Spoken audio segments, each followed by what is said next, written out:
आवाज का नाम है विवेक। कहानी जंक्शन पर आपका एक बार फिर से स्वागत है। तो चलिए देर न करते हुए ले चलते हैं हम आपको इस कहानी के सफर पर, जिसे लिखा है विनीत गुप्ता ने और आवाज दी है विवेक ने।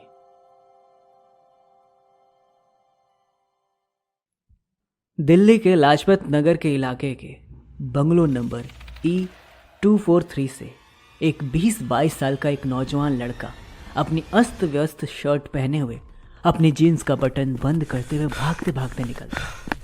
उसका पूरा बदन पसीने पसीने हो रखा था और चेहरे पर एक अजीब सा डर था और आंखों में नमी।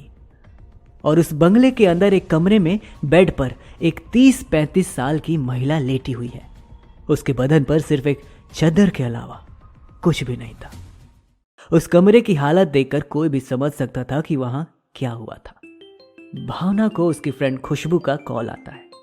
खुशबू उससे कहती है, यार मुझे तेरी एक हेल्प चाहिए।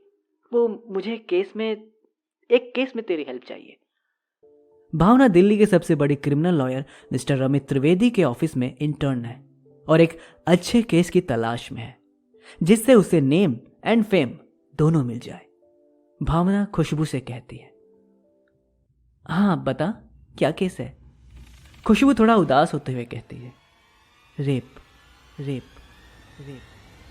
मैं तुझे एक एड्रेस दे रही हूं, तू वहां जाकर सब पता कर ले और जैसा ठीक लगे वैसा कर। इतना कहकर कॉल कट हो जाती है।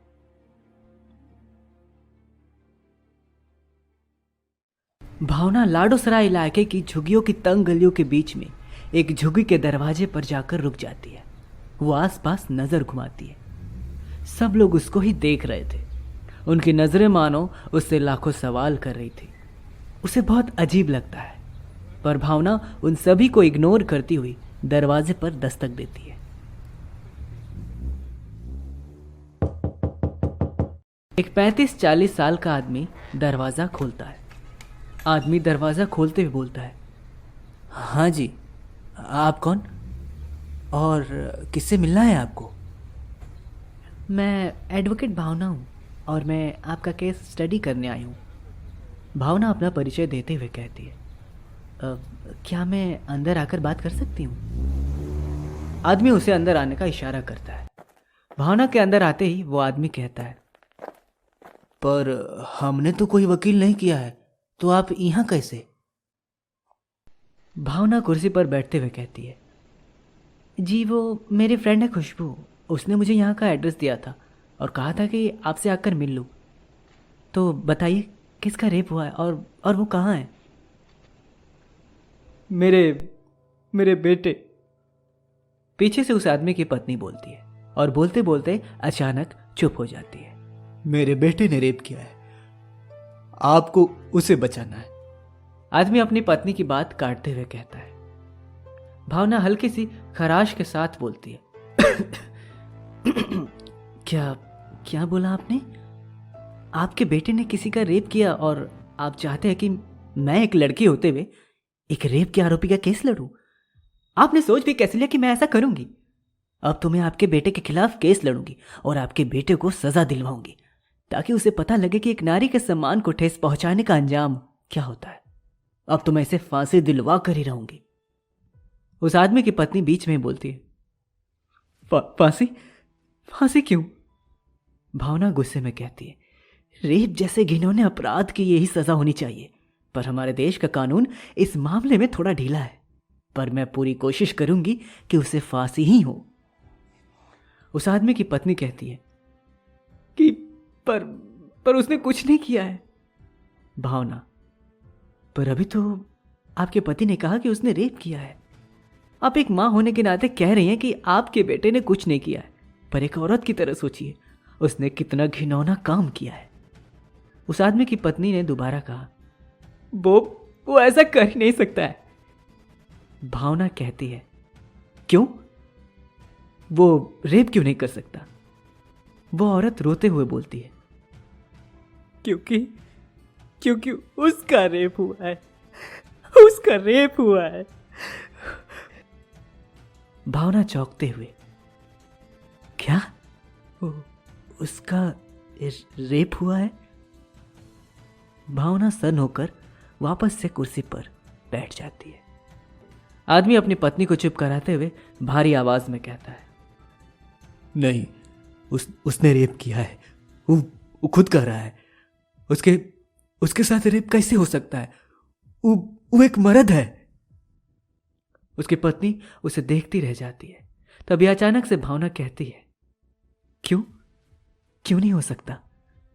दोनों उसे हैरानी से देखने लगते हैं। भावना आगे कहती है, और रेप होने के बावजूद आपका बेटा कह रहा है कि उसने रेप किया है, तो आप समझ सकते हैं कि आपका बेटा खुद को दोषी मान चुका है। उसे लगता है कि वो सब उसकी ही गलती है। और ये आप क्या मर्द करते हैं? आपकी नजर में मर्द की क्या परिभाषा है? क्या उन्हें रोना नहीं आता? क्या उनको दर्द नहीं होता? क्या उन्हें दुख नहीं होता? एक्चुअली गलती आप मर्दों की भी नहीं है, गलती हम औरतों की है, जो बचपन से अपने बेटे को हमेशा से यही सिखाते आए हैं कि अरे रोते नहीं, तू तो लड़का है और लड़के रोते नहीं है।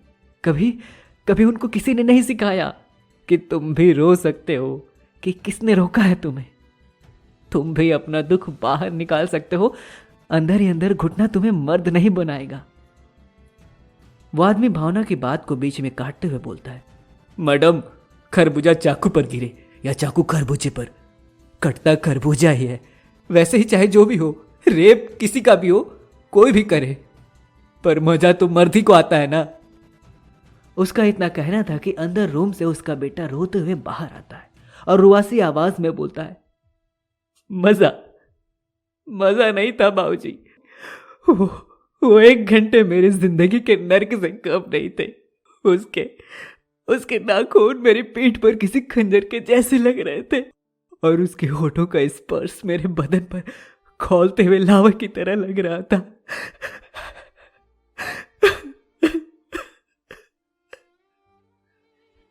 इतना कहकर वो लड़का फूट फूट कर रोने लगता है।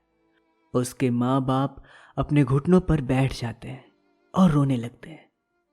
भावना भी भरी नजरों से उस लड़के की तरफ देखती रह जाती है। हमारे देश में रेप एक बहुत बड़ी समस्या है, पर जरूरी नहीं है कि रेप सिर्फ औरतों का ही हो। कई हिस्सों में मर्द भी रेप का शिकार होते हैं, पर उनको एक मर्द की परिभाषा देकर चुप करा दिया जाता है। इसी मानसिकता पर आधारित थी आज की एक कहानी। फिलहाल मैं आप लोगों से अलविदा लेना चाहूंगा। दोबारा हम यहां फिर मिलेंगे एक नई कहानी के साथ, एक नए सफर के साथ। तब तक के लिए अपना ख्याल रखें। अलविदा।